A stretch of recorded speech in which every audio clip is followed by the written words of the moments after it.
Someone clicked on this. You actually want to watch me completely nerd out over something commonly not considered a thing to nerd out over.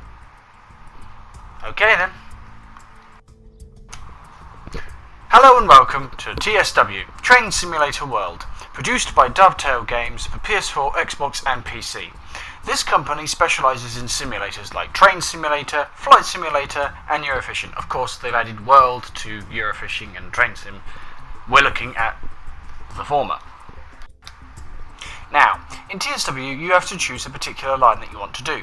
You could choose Germany's Rapid Transit, the NYC's NEC, and the Britain's GWR, the Great Western Railway. For this video I'll be going to good old Blighty.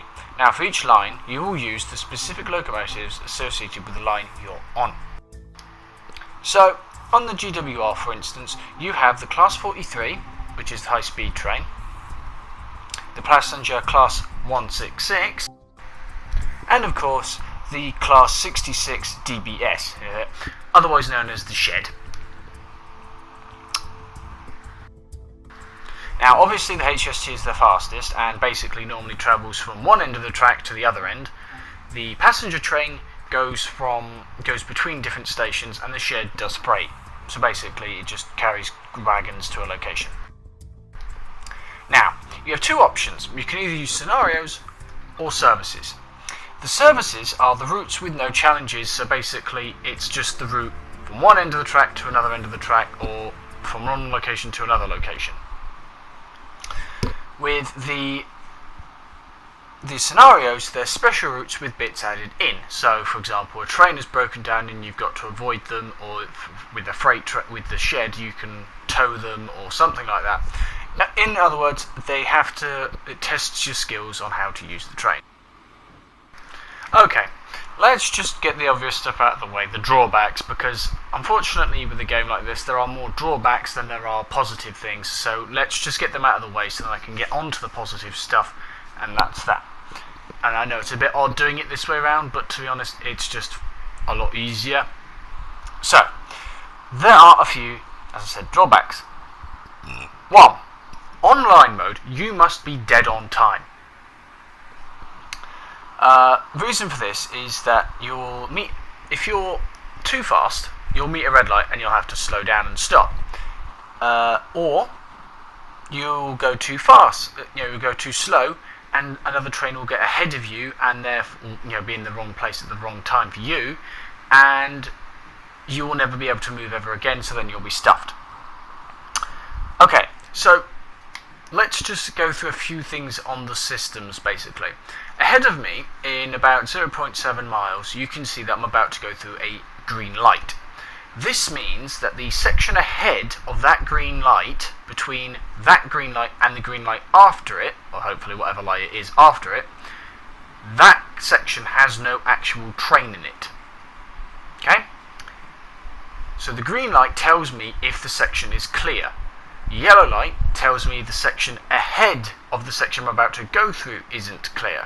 Sometimes there's 2 yellow lights in a row to make sure that, if you're going too fast you have time to slow down. Red light means there is something on the other side in that section. If you go over that red light and all that, it's a game over. Also, the speed limits are not a bother, but I'll get to the biggest bother in a bit, because I think, in fairness, it's better we get on to some of the good stuff.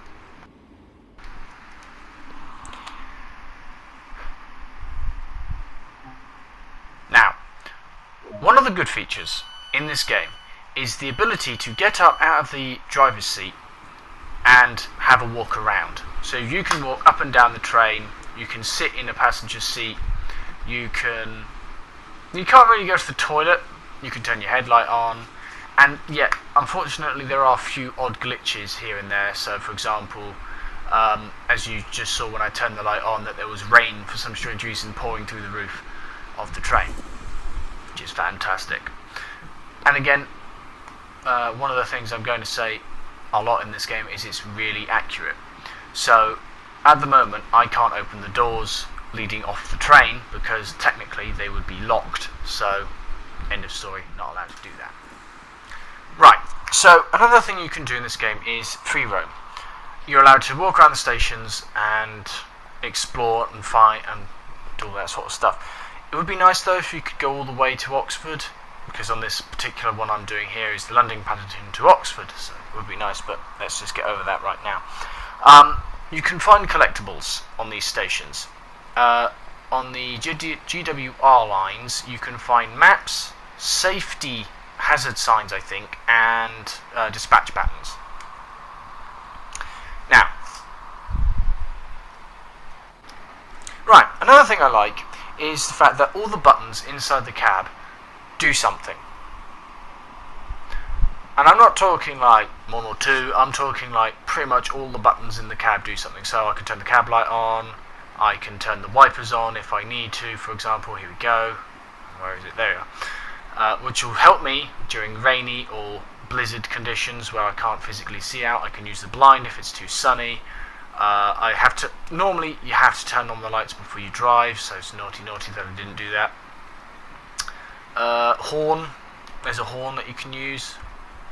There's like all sorts of buttons. You can turn the lights off in the cab. There's demisters. There's a lot of buttons on here that I don't really want to press because it might slow down the train journey, which will really hack me off, and therefore, as I before mentioned, run into a red light. I'll just give the horn a blare because I like the horn. Right, come on. Right.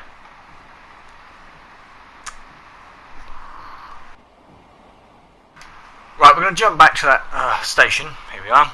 Okay, now, back to the bad things. This is the worst thing by a mile. It's time in this game. Right, say for example, I was told in the top left hand corner, which is basically it's my instructions, and it told me that I had to leave at 3 o'clock. So 15.00.00. Now, and say it was the time it says there, so 2:39. It wouldn't take 60 seconds. It wouldn't take a minute to get to. So basically, in GTA, just an odd drawback, but to be honest, let's just use this as a way of getting through this. A minute takes 60 seconds. Not. It takes a second to get through. A minute equals a second in GTA. In this, nah. A minute is not 30 seconds. A minute is not even 45 seconds. A minute is 60 seconds. It is a minute. On the dot. So in other words, if it tells you to wait till, as I said, 3 o'clock, and it's 2 o'clock, 2:30 in the game, I would actually have to wait half an hour to get moving. It's so boring. Okay, do you know what? I'm just going to sum up because, to be honest, I'm running out of things to say because there aren't that many things to say. Okay, the gameplay. The time is terrible. I'm just going to get that off my chest again. Okay, it is really terrible. Now,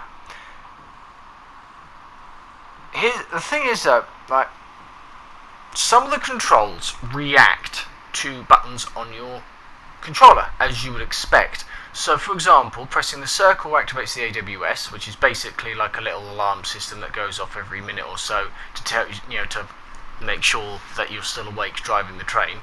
I've turned it off because I'm a lazy fuck and I like writing my scripts while driving my trains. Yeah.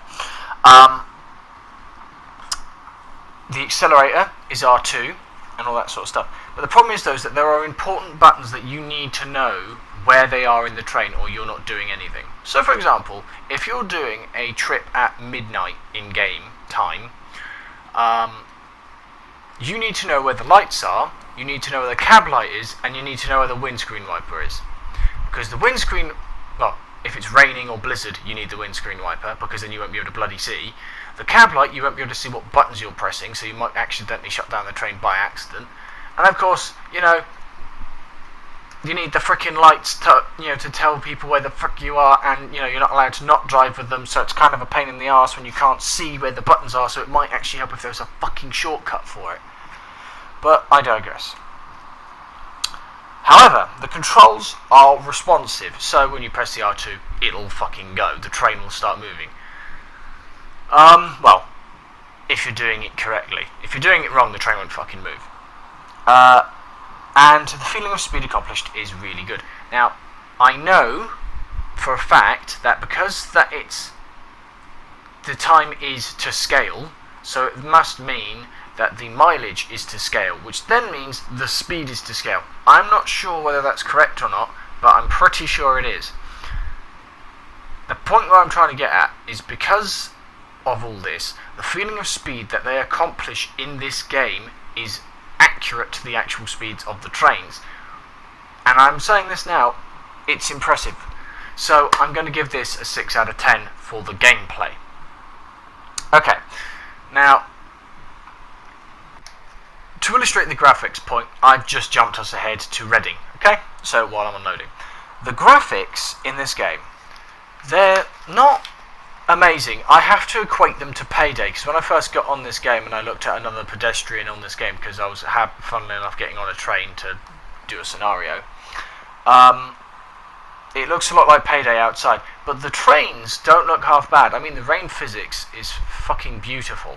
I mean, the stations are alright. It's just a bit bland, really.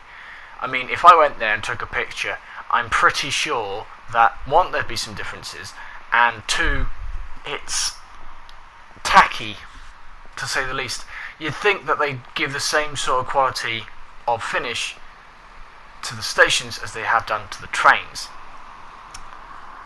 But, again, there are collectibles to find in them, so what can you say? I mean, I do love the look of these. It's a good looking game. So I'm going to give this another 6 out of 10. No, I'm giving it, there's an 8 out of 10. I have not read my script properly. Okay, the story isn't there, but the scenarios are challenging and do not have stories, but they do have stories behind them technically, but not massive ones. So I'm going to give it a 2 out of 10 just for a little bit of challenge. So that's a 16 out of 30. Overall, it's a specific gamer's guilty pleasure. To Dragon, to Rider or Scorpion, I'm a weirdo.